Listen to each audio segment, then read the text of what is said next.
দাঁড়িয়ে আছি Dinajpur civil surgeon কার্যালয়ের ঠিক সামনে। এখানে যারা স্বাস্থ্য সহকারীরা রয়েছেন তারা কিন্তু আজকে তাদের যে অবস্থান কর্মসূচি সেটি কিন্তু পালন করছেন। তারা বলছে যে তাদের যে দীর্ঘদিনের যে ৬ দফা দাবি সেটি কিন্তু বাস্তবায়নের জন্যই কিন্তু তারা অবস্থান কর্মসূচি পালন করছে।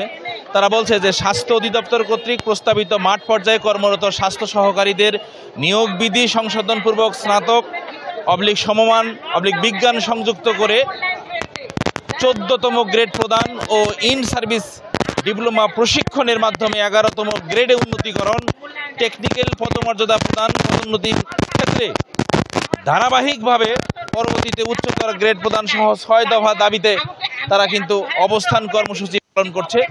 আমরা দেখেছি যে তাদের কেন্দ্রীয় যে কর্মসূচি সেটি কিন্তু তারা ন্যায় দিনাজপুরের সিভিল সার্জনের সামনেই কিন্তু স্বাস্থ্য সহকারীদের এই সকাল থেকেই তাদের যে কর্মসূচি পালন করছেন। আমরা আসলে দিনাজপুর জেলার ১৩টি উপজেলার বিভিন্ন ইউনিয়ন পর্যায়ে যারা স্বাস্থ্য সহকারীরা রয়েছেন তারাই কিন্তু এখানে তারা অবস্থান কর্মসূচি পালন করছেন। তারা বলছেন যে বিভিন্ন সময় প্রায় কয়েক বছর ধরেই সরকারের নির্দেশনার মোতাবেকই কিন্তু তারা আশ্বস্ত হয়ে আজকে স্বাস্থ্য সহকারীর যে পদোন্নতির বিষয়টি তারা কিন্তু বলছে যে আমরা তাদের কাছে একটু সরাসরি শুনতে যাব। তারা আসলে বলতে চাচ্ছে যে আপনাদের যে দাবিটা আসলে কেন আপনারা বলেছেন যে আপনাদের তো স্বাস্থ্য সহকারী পদে আপনারা নিয়োগ পেয়েছেন, কিন্তু আজকে আবার এক ধাপে ১১তম গ্রেড দাবি করছেন, কিভাবে সম্ভব? আসসালামু আলাইকুম। এক ধাপেই আমরা ১১তম গ্রেড চাইনি।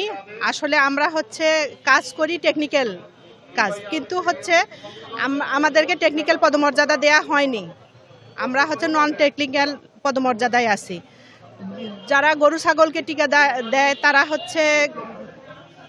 টেকনিক্যাল পদমর্যাদায় পেয়েছে, কিন্তু আমরা যে মানব শিশুকে, আমরা যে আশরাফুল মাকলুকাত, সেই মানব শিশুকে আমরা টিকা দিয়েও আমরা সেই পদমর্যাদা পাইনি।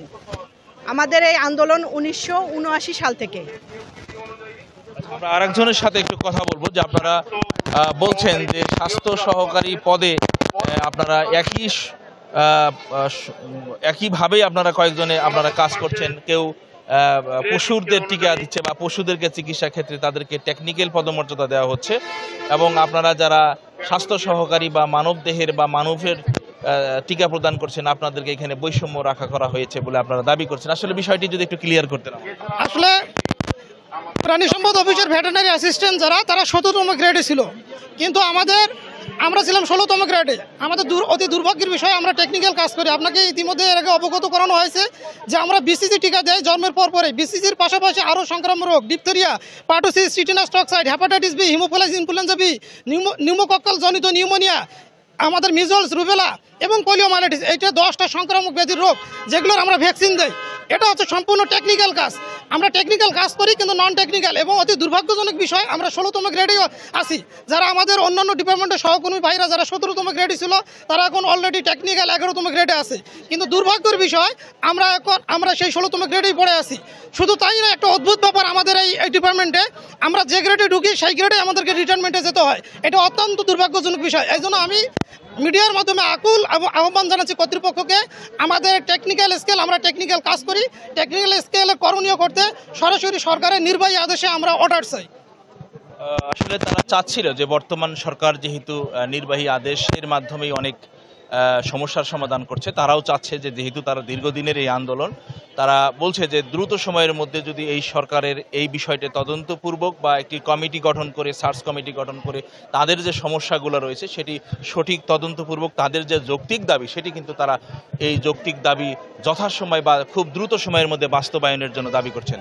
এবং তারা এটাও বলছেন যে তাদের এই কর্মসূচি সারা দেশের ব্যাপী চলছে, এবং এই দাবি যদি যত দ্রুত সম্ভব বাস্তবায়ন করলে তারা তাদের যে কর্মস্থল, তারা গ্রাম পর্যায়ে বা মাঠ পর্যায়ে গিয়ে তাদের যে কাজটি সেটি কিন্তু সফলভাবে করতে পারবে বলে তারা আশ্বস্ত প্রদান করছেন। সুলতান মাহমুদ, দীপ্ত টেলিভিশন, দিনাজপুর।